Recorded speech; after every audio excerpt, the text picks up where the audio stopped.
Hello mga kakusina! For today's video, naisipan kong gumawa ng masarap, healthy at budget-friendly na easy no-bake recipe.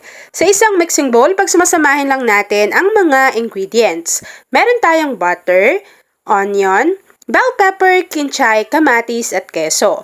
Kapag nailagay na natin lahat ng ingredients sa ating mixing bowl, haluin lang natin iyan ng maigi hanggang sa mag-combine ng maigi.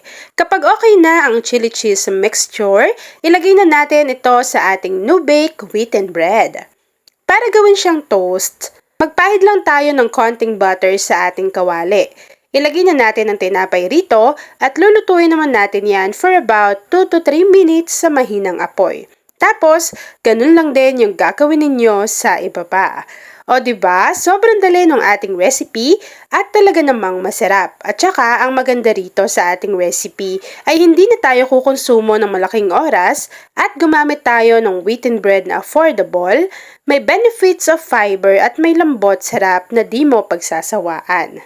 At ayan na nga mga kakusina, tapos na ang ating chili cheese toast. Yan lang mga kakusina. Thanks for watching and enjoy this video.